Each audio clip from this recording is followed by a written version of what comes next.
Hey, ¿qué tal amigos? Sean bienvenidos una vez más a esta que es su Granja Humana MX. Quiero presentarles un tema bastante interesante y es esta situación que sale de Foreign Affairs hablando sobre cómo es que el mundo está perdiendo la fe en la ONU. Y es que no es para menos, amigos. Han estado suscitándose cosas en el mundo donde dices, oye, esto es una injusticia lo que ha estado pasando. Vemos incluso, vean esta situación donde hace poquito todos los países habían votado precisamente para acabar con el bloqueo comercial que le está imponiendo Estados Unidos a Cuba. Vean donde al unísono pues prácticamente todos estaban a favor, solo había dos en contra y una abstención, ¿no? En este caso Israel, Estados Unidos, que obviamente Israel es el mayor aliado de Estados Unidos para los intereses que tiene y como lo han dicho muchos en el gobierno estadounidense, sobre todo incluso hace unos días Robert Kennedy Jr. había dicho que el interés para evitar que desaparezca ese país y para apoyarlo con todo es que ellos protegen los intereses estadounidenses, principalmente en el tema que es la mayor palanca que tiene el poder para el mundo, y esa es la energía y sobre todo Medio Oriente, en donde dice es el portaaviones estadounidense en Medio Oriente para asegurarnos que esto no lo vaya a querer controlar China, Rusia o algún otro poder, ¿no? De eso se trata absolutamente todo esto. Y sobre todo hay que recordar algo: Cuba en este caso no pueden permitir, a menos que haya un régimen a modo, que se salga entre comillas de esta dominación, que puede ser, ¿no? Una cuestión donde, oye, ¿qué tal si Cuba quiere irse por otro sentido que no sean los intereses estadounidenses y simplemente quiere ser una nación independiente, ¿no? No quiere ser otro portaaviones precisamente ahí junto a Florida, ¿no? Que están pegaditos y donde Estados Unidos lo necesita por seguridad nacional. Vean el otro, ¿no? En este caso Ucrania, que se abstuvo. Pues bueno, nada más para que vayan viendo, es donde todo el mundo dice, oye, en realidad queremos seguir con esta farsa, por ponerlo de alguna manera, cuando se ha llamado a que haya paz y demás. ¿Qué pasa? Es un artículo de Foreign Affairs de Richard Gowan. Dice: recuperarlo requeriría aceptar un papel disminuido en una era de competencia.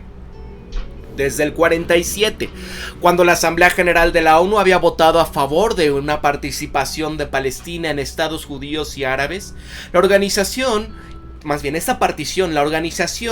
había lidiado con una crisis de Medio Oriente. En las últimas décadas, estas discusiones sobre el conflicto palestino-israelí en la ONU han presentado la misma dinámica básica. Estados Unidos usa su veto para bloquear las críticas a Israel en el Consejo de Seguridad, mientras los estados árabes movilizan a los países en desarrollo para defender a los palestinos. Este debate de la ONU en las semanas posteriores a lo que ocurrió en este caso con Hamas contra Israel el 7 de octubre ha seguido a una gran medida este patrón familiar. Estados Unidos ha impedido que el Consejo de Seguridad pida un alto al fuego en la Franja de Gaza, pero no pudieron impedir una resolución aprobada a finales de octubre por una gran mayoría de la Asamblea General que exigía tregua humanitaria. Sin embargo, los diplomáticos de las oficinas de la ONU y de Nueva York y de Ginebra dicen que esta crisis se siente diferente, que sus efectos pueden extenderse mucho más allá de Israel y de la Franja de Gaza hasta la propia ONU. Y es que sus advertencias son en parte una reacción a la brutalidad de Hamas. Este creciente número de gente que se ha ido del mundo en Gaza por el rocío democrático de Israel y de los riesgos de una escalada regional. Pero también hay un pesimismo generalizado sobre el futuro de la ONU, donde se refleja la pérdida de la confianza en toda la organización. Porque ustedes vean, ¿no? Cuando este mundo basado en reglas, cuando piden a otras naciones que no sean Estados Unidos o las naciones del primer mundo o el G7, ¿no? Cualquier cosa que hacen son condenados, sancionados y demás. Pero en el otro lado, cuando dice, oye, esta intervención es ilegal, ¿por qué demonios estás en Siria todavía? ¿Por qué estás llevándote su petróleo? ¿Por qué estás teniendo las tierras de cultivo de las cuales depende esta nación? ¿Por qué estás haciendo estas incursiones? ¿Qué pasa? Hacen veto y no pasa nada. Entonces obviamente que ya hay una desconfianza en que ¿qué va a poder solucionar esto? Vean el tema, el de Cuba y ese bloqueo. Bueno, el escepticismo sobre la eficacia de una institución diseñada para reflejar las relaciones de poder del siglo XX y abordar esas problemáticas de la posguerra no es nada nuevo. Y sin embargo, durante el último año, la ONU ha parecido más imprecisa que nunca. Ha sido incapaz de responder a la crisis que va desde situaciones violentas en Sudán y Nagorno-Karabaj hasta un golpe de estado en Níger. Los diplomáticos del Consejo de Seguridad han dicho que las tensiones entre Rusia y Occidente en torno a Ucrania, que es un tema de decenas de debates infructuosos en la ONU desde la intervención de Rusia en Ucrania en febrero de 2022, están socavando las discusiones sobre una cuestión no relacionadas con África y Medio Oriente. En septiembre, el secretario general de la ONU, Antonio Guterres, advertía en la reunión anual de la Asamblea General que se avecinaba una gran fractura en el sistema de gobernanza global. Y es que ya la intervención de Israel y Hamas está amenazado con asestar este golpe de gracia a la credibilidad de la ONU en respuesta a la crisis. Pronto gobiernos nacionales, funcionarios de la ONU van a enfrentar un ajuste de cuentas, porque van a tener que afrontar la cuestión de cómo la ONU puede contribuir a la paz y a la seguridad en un momento en el que los puntos en común entre las grandes potencias se reducen día a día, y es que desde finales de la Guerra Fría, los estados y organizaciones de la sociedad civil ya le pidieron a la ONU abordar a los conflictos grandes y pequeños como cuestión de costumbre. Pero ahora esta institución parece estar chocando con sus limitaciones geopolíticas. Y es que ustedes veían, ¿no?, cómo Antonio Guterres llamaba a que este conflicto fuera ya para hacer un cese al fuego, donde decía, esto no ocurrió de la nada, hay un contexto, ¿no?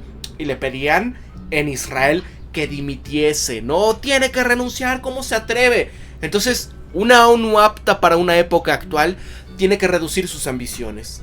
En materia de seguridad, esta organización tiene que centrarse en un número limitado de prioridades. Y cuando pueda, tiene que ceder las riendas de la gestión de crisis a otros. Ciertos problemas internacionales van a seguir requiriendo ya este tipo de coordinación que solo será posible en las Naciones Unidas. Incluso cuando países competidores parecen abandonar la diplomacia, la institución sigue siendo el lugar donde los adversarios se pueden resolver estas diferencias para encontrar oportunidades de cooperación. Y en lugar de permitir que los conflictos actuales destruyan la institución, tanto los gobiernos nacionales como los funcionarios de la ONU tienen que trabajar para preservar estas funciones vitales. Y es donde dice, ok, como que aquí dicen, ay, es que es necesario, tenemos que hacer las paces, un lugar para un encuentro, pero cuando el hegemón o los intereses se ven afectados tanto en su narrativa como en sus posiciones, ellos lo que hacen es, ¿sabes qué? Se levantan de la sesión y se retiran, ¿no? En una señal entre comillas de protesta, pero que en realidad, oye, ese es el punto de encuentro donde de manera diplomática puedes resolver alguna situación o llegar a un acuerdo. Pero cuando vemos que no hay diplomacia, que todo es más una cuestión ideológica o cuestiones que no llevan o abonan a lo que debería de ser estas funciones, ¿no? Porque es, oye, ¿y los discursos? Y la cuestión donde deberían de estar tratando de llegar a un consenso. Y cuando vemos, oye, ¿y el veto?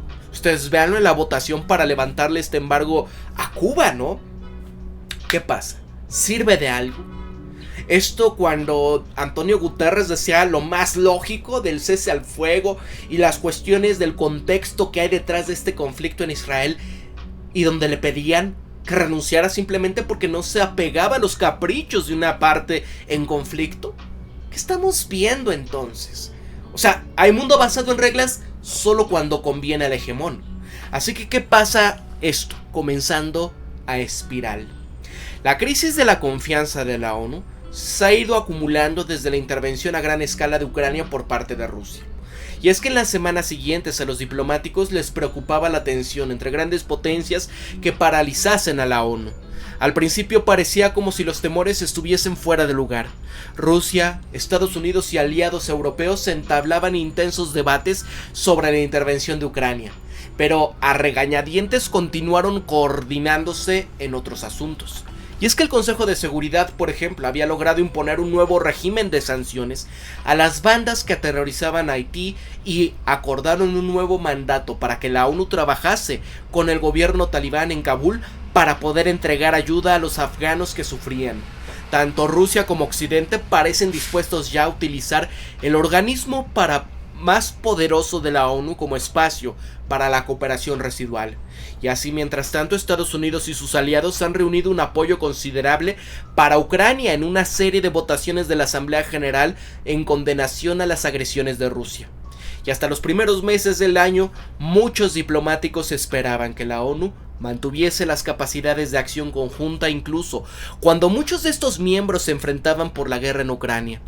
En la primavera, este frágil equilibrio empezó a romperse. Rusia ha estado actuando cada vez con mayor frecuencia como saboteador en la ONU, y en junio Moscú conspiró con el gobierno de Mali, que había recurrido a una campaña militar privada de Wagner respaldada por el Kremlin en busca de asistencia de seguridad, de esta manera obligando a las fuerzas de paz de la ONU a que retirasen sus fuerzas de territorio malinés, poniéndole fin a una misión de una década.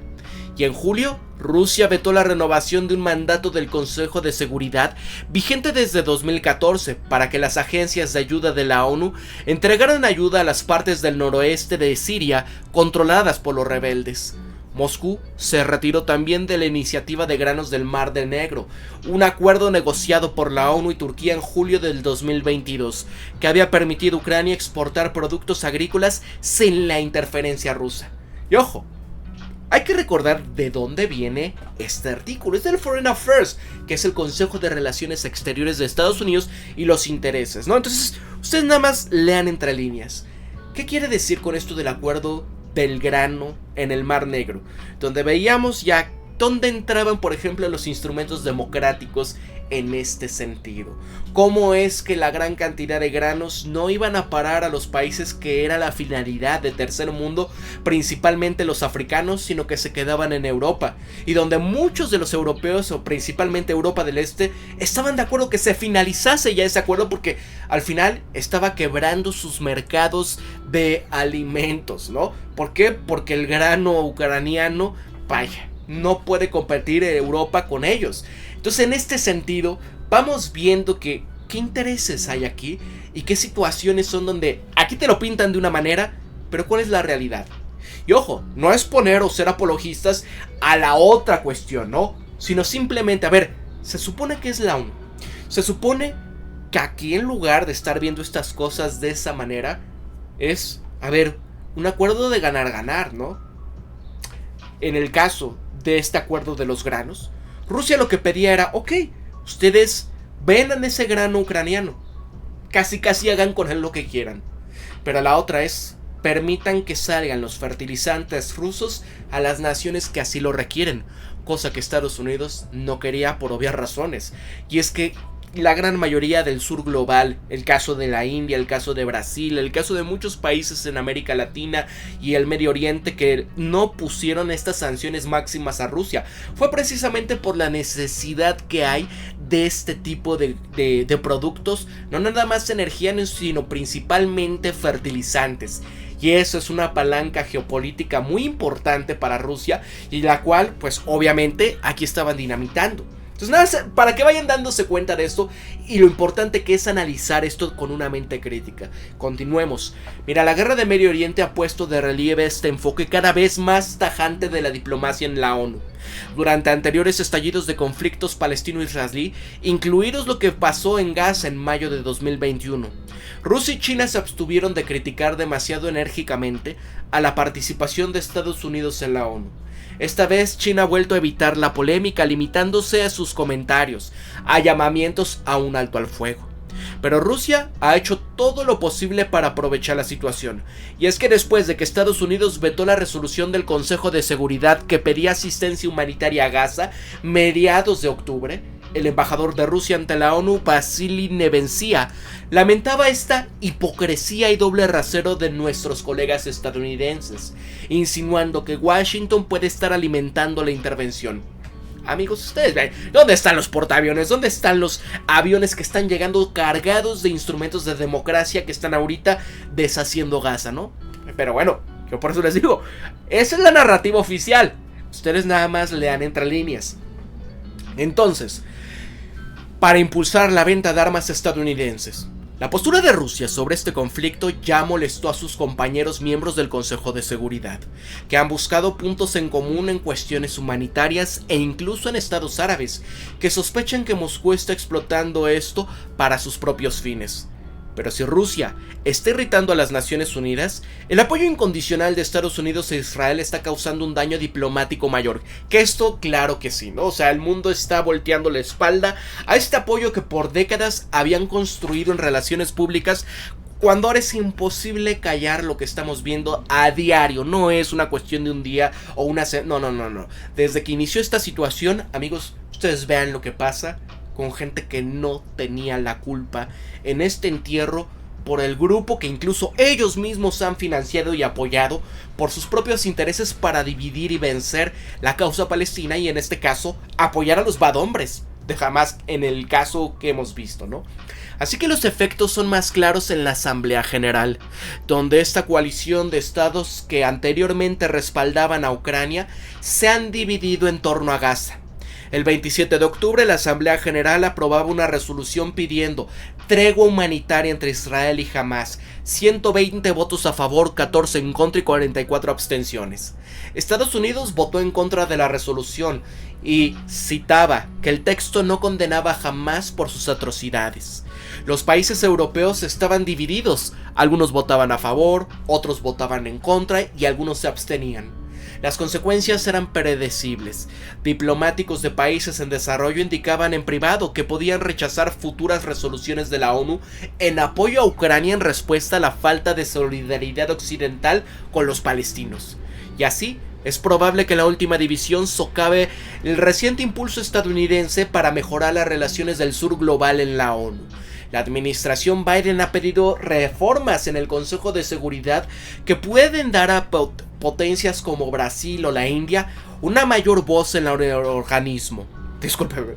Y también han prometido trabajar con el Banco Mundial y el Fondo Monetario Internacional para brindar este financiamiento tan necesario para la deuda en países de desarrollo cargados. Y antes de la situación de este conflicto actual, Washington había avanzado unilateralmente en estos últimos gestos, donde los países pobres podían apreciar las amables palabras, pero que todavía estaban esperando el dinero. Y ahora la posición de la administración Biden sobre Israel y Gaza puede deshacer este progreso irregular que habían logrado, ¿no?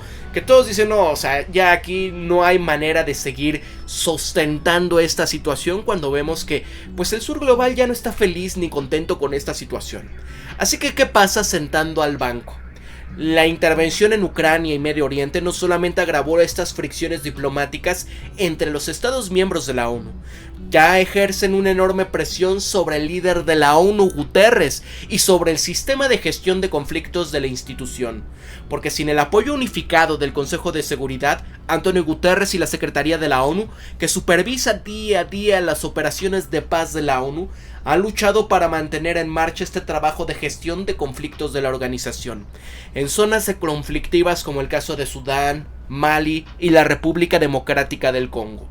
Estos gobiernos y sus partes en conflicto ya se han negado a trabajar con mediadores de la ONU o han estado exigiendo una retirada de las fuerzas de paz de la ONU.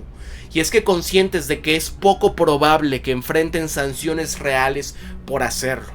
Esta organización ya ha logrado mantener esta presencia humanitaria en lugares como Afganistán, pero enfrentan estos crecientes déficits de financiación en el trabajo, puesto que muchos donantes occidentales están recortando presupuestos de ayuda mientras gastan sumas considerables en asistencia militar y humanitaria para Ucrania, ¿no?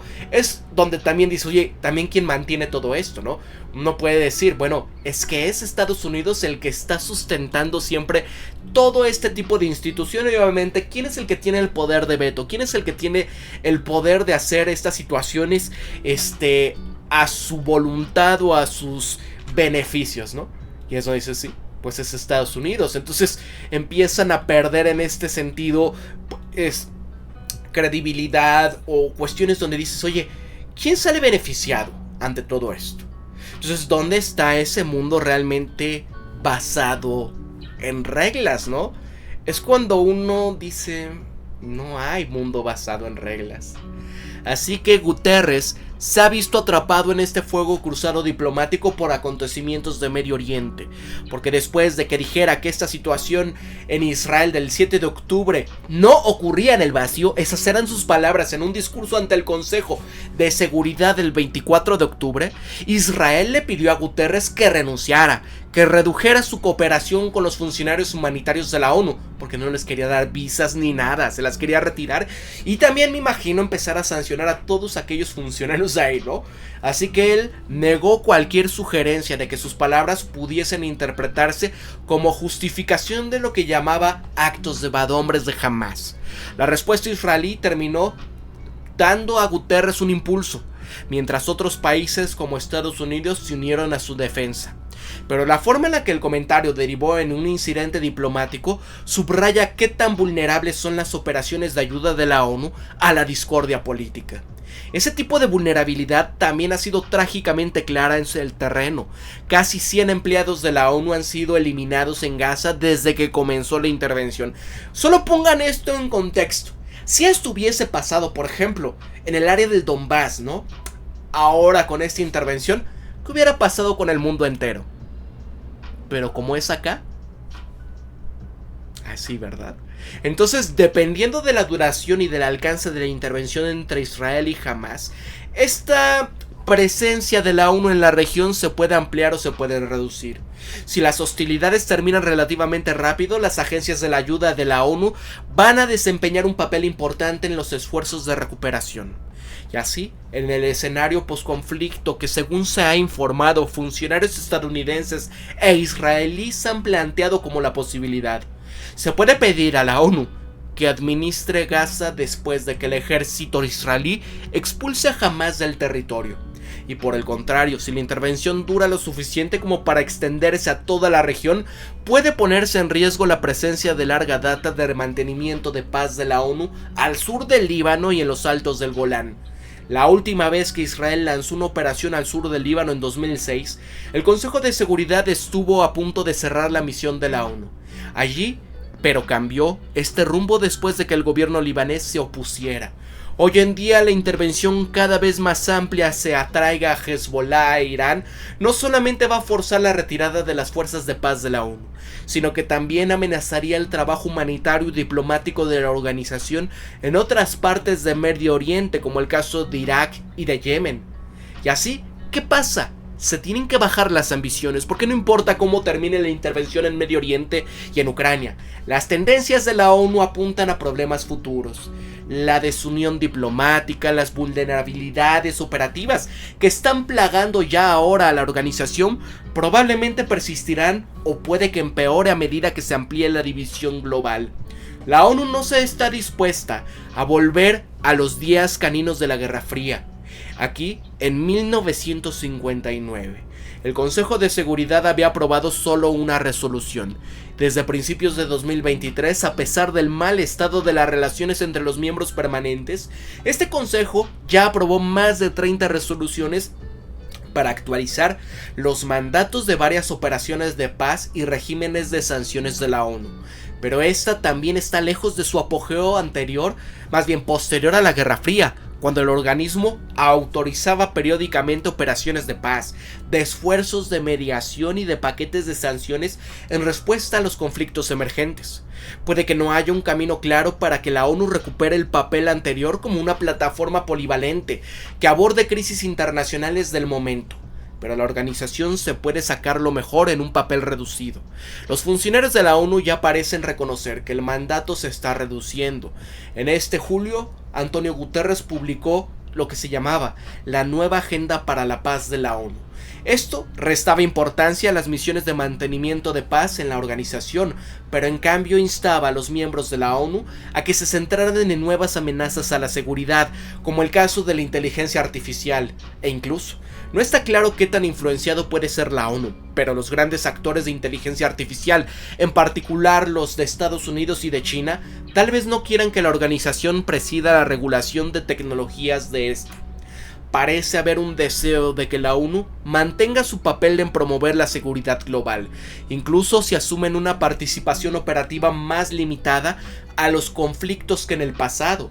Y en lugar de desplegar estas propias fuerzas, la ONU puede apoyar a otros gestores de crisis, es decir, organizaciones regionales e incluso países individuales. Ese modelo ya se está probando. Y en octubre, por ejemplo, en el caso del Consejo de Seguridad, se había autorizado que Kenia liderara la misión multinacional de asistencia a seguridad en Haití. Estados Unidos también estaba trabajando con varios países africanos en una propuesta para que la ONU financiase misiones de estabilidad encabezadas por africanos en el continente, con la esperanza de que estas fuerzas estuvieran más motivadas que la fuerza de paz de la ONU para luchar contra las milicias y las insurgencias. Y aunque los Estados Unidos, China y Rusia se encuentran ahora en desacuerdo en la ONU sobre muchas cuestiones, este Consejo de Seguridad aún puede lograr este nuevo equilibrio, porque todavía se puede servir como un lugar para desactivar conflictos entre grandes potencias, para abordar un subconjunto pequeño pero significativo de crisis en el que las potencias comparten el interés de la cooperación. Este ámbito de acción puede recordar a la función de la ONU durante la Guerra Fría, pero será poco probable que estas funciones potenciales se pongan de acuerdo en mucho, pero hay casos, como el caso del acuerdo del Consejo de Seguridad en marzo de 2021, de que la misión de asistencia de la ONU en Afganistán tenía que permanecer en el país para tratar con los talibanes. Y así, en los que Washington, Beijing y Moscú todavía tienen razones para trabajar a través de la ONU. Incluso en el Consejo de Seguridad estancado, el sistema de la ONU en general puede desempeñar un papel sustancial en esta gestión de los conflictos internacionales, donde las agencias de ayuda de la ONU tienen capacidades únicas en mitigar y contener los efectos de la violencia, para continuar operando a pesar de estos actuales dolores de cabeza presupuestarios, donde los funcionarios de la ONU también están buscando formas de trabajar con la prevención de conflictos que no dependan de la supervisión del Consejo de Seguridad, para cómo aprovechar estos fondos del Banco Mundial para poder apoyar a los servicios básicos en los estados débiles. Y en un periodo de tensión geopolítica, la ONU puede no tomar la iniciativa en la resolución de crisis importantes, pero puede hacer mucho más en los márgenes para proteger a los vulnerables. Y así, las guerras de Medio Oriente y de Ucrania, así como las tensiones entre China y Estados Unidos, van a estar haciendo que la cooperación internacional sea difícil y más vital. En las últimas semanas y meses, muchos funcionarios y diplomáticos de la ONU se están preocupando de que esta organización está en caída libre. Pero si actualiza sus funciones diplomáticas y de seguridad para que se adapte a las nuevas realidades globales, la ONU aún puede encontrar este equilibrio. ¿Ustedes creen en ello, amigos? ¿Creen que pueda llegar a un equilibrio cuando tuvo todo el dinero y todas las capacidades y no han podido realmente hacer nada para llegar a un, y ojo, equilibrio? No ponerse nada más de un lado, sino en realidad equilibrio.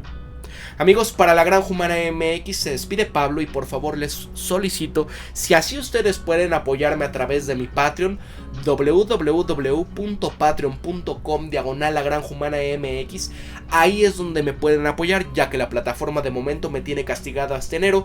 Yo les pido de favor si me pueden apoyar a través de Patreon.